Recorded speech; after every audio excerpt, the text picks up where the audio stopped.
조선왕조실록에 나온 기이한 이야기를 집어보는 책이다. 총 3개의 파트로 구성되어 있다. 한 장은 사회기담, 2장은 왕실기담, 3장은 선비기담. 첫 장은 조선시대 세종 8년 2월에 일어난 화재로 시작된다. 방화로 추정되는 화재가 잇따라 발생하는데 2월 15일에 인순부의 종 장룡의 집에서 시작된 불이 번져 서울의 거의 대부분이 피해를 입었다. 불에 탄 집이 2,000곳에 달할 정도로 큰 피해를 입은 화재였다. 다음 날인 2월 16일에도 미시의 전옥서의 서쪽에 사는 대부 정연의 집에서 불이 나서 전옥서와 행랑이 타고 종루에까지 불이 튀었다. 대신과 관리들의 온갖 노력으로 종루는 무사했지만 불은 종루 동쪽으로 번져 이번에는 인가 200여 호가 불길에 휩싸였다.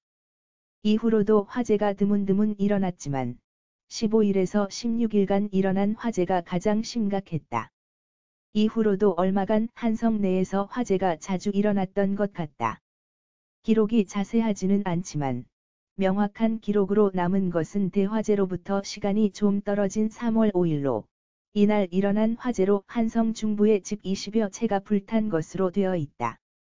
세종은 범인을 잡기 위해 방화에 관계된 사람들의 자수를 독려했다. 자수를 하는 경우 처벌을 없애고 보상까지 해준다는 파격적인 조건을 내걸자 범인들의 꼬리가 잡히게 된다. 범인들의 처리가 진행되었으며 화재의 재발을 위한 방안들이 시행되었다. 화재의 대비를 위한 금화도감을 설치했다. 금화도감에서는 밤에 불이 나도 신속하게 끌 수 있도록 몇 가지 방안을 고안해냈다. 먼저 소방수들의 자유로운 야밤 활동을 허락했다. 이런 여러 노력 덕분에 후대엔 세종 때와 같은 대규모의 화재는 일어나지 않았다. 청계천 강물 위에 떠오른 시체. 성종 19년 5월 20일, 왕십리의 청계천에 한 구의 시신이 떠오른다. 사체는 20세도 안 된 어린 여자의 시신으로 시신의 상태는 다리 한쪽이 떨어져 나가 있었으며, 음문에는 살이 찢겨진 참혹한 상처가 남아 있었는데, 항문에까지 닿아 창자가 드러나 있었다. 나중에 밝혀진 바로는 호미로 찍어낸 것이었다. 특이한 사건이라 성종은 3개의 수사대를 꾸려 범인을 잡도록 지시한다. 범인으로 지목된 사람은 이화란 사람이었다. 성종은 도승지를 다음 날로 파견하여 신속하게 추궁하게 하고 관계자들이 자기들끼리 짜서 말을 꾸미는 것을 막게 했다. 마침내 22일이 되자 노비들은 이화가 동비와 간통한 사이였음을 실토했다. 사건은 내막은 이화가 젊고 예쁜 여종 동비와 동침했다. 합의였는지는 알 수 없지만 동비가 거절할 권리는 없었다. 그런데 동비는 양반인 이화보다 자기와 신분이 같은 종 내은금을 더 마음에 들어 했던 것 같다. 동비가 이화를 거절하고 내은금과 몰래 함께하니 질투심에 불탄 이화는 동비를 고문한 끝에 잔인하게 살해하고 시체를 내다버리게 했다. 남자의 질투가 불러낸 끔찍한 사건이었던 것이다. 어린 아이의 손가락 절단 사건. 명종 1년 11월 25일. 이날의 조선왕조실록에는 한성부에서는 한 어린아이가 납치된 사건을 명종에게 보고했다. 한성의 남부, 명철방에서 살고 있는 전 영춘 현감 이성의 여자종이 9일에 3살 된 아이를 잃어버렸다. 진시에 잃어버렸다가 미시의 남학동의 소나무 아래에서 찾았다. 하지만 아이의 오른손 손가락 2개가 잘려져 있었다. 어째서 어린아이의 손가락을 잘라갔을까? 당시에는 문둥병에 걸린 병자가 어린아이의 손가락이나 쓸개를 먹으면 병이 낫는다는 소문이 퍼져 있었다.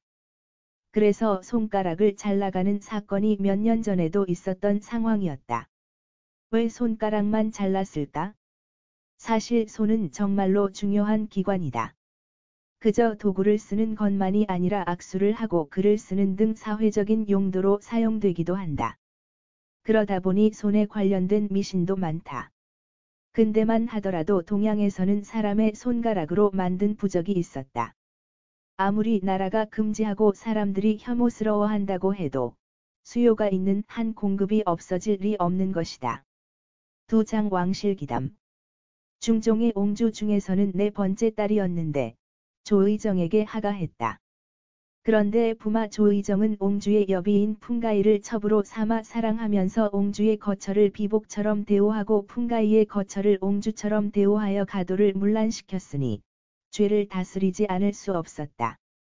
귀하게 기른 딸을 시집 보내놓았더니 사위가 망난이었고 그것도 모자라 첩을 예뻐하며 딸을 구박했다는 소리이다. 또한 조의정은 간접적으로 옹주의 죽음에 관여되었다. 2월은 바로 효정옹주가 아이를 낳기로 예정되어 있었다. 아이 낳는 큰일에 앞서 의녀를 보내려고 했지만 조의정은 일부러 옹주의 병이 심해지기를 기다렸다가 위독해지자 비로소 알렸다는 것이다. 게다가 의녀가 도착하니 조의정은 집에 들어가지 못하게 막았고 의원이 도착하기도 전에 옹주가 죽었다는 것이다. 살릴 수 있었을지도 모르는 딸이 사위 때문에 죽었다고 한다면 세상에 어느 아버지가 화를 내지 않고 참을 수 있겠는가? 화가 난 중종은 처음에는 사약도 아닌 참형으로 판결했었다. 결국 처벌을 한참 깎아 조의정이 자원하는 곳으로 귀양을 가게 하는 것으로 사건을 마무리 짓는다. 연애소설을 돌려보다가 왕에게 반성문을 쓴 선비들. 정조 16년 10월 24일 조선왕조실록에는 재미있는 사건이 기록되어 있다.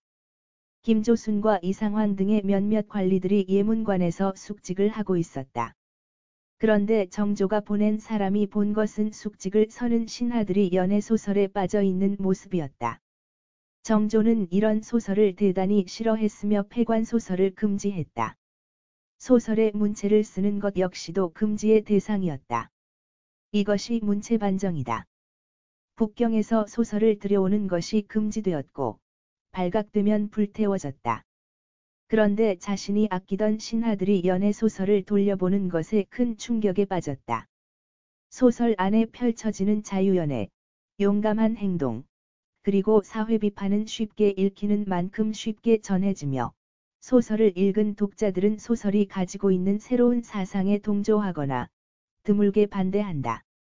그리고 소설에 동조하는 사람들이 늘어나면 늘어날수록 성리하게 오래되고 견고한 돌담에는 금이 가게 된다는 게 정조의 생각이었다. 다른 누구도 아니고 자신이 아끼며 기르던 젊은 신하들이 자신의 정책에서 정반대되는 일을 해버렸으니 배신도 이런 배신이 없었다. 같이 소설을 읽던 이상황을 파직시킨 것은 이런 감정을 대변해준다. 그러나 정조는 다시는 소설을 읽지 않겠다는 신하들의 반성문을 보고 마음을 풀었고 그들에게 벼슬길을 열어주었다. 이렇게 이 책은 조선왕조실록에 기록된 약간은 독특한 사건들을 끄집어내서 당시 시대적 상황에 비추어 이야기를 풀어내는 작가의 상상력이 돋보인다. 500년 전 우리 조상들의 삶에 일어났던 약간 기이한 사건들을 살펴보며 당시 시대적 지식까지 배울 수 있는 재미있는 책이다.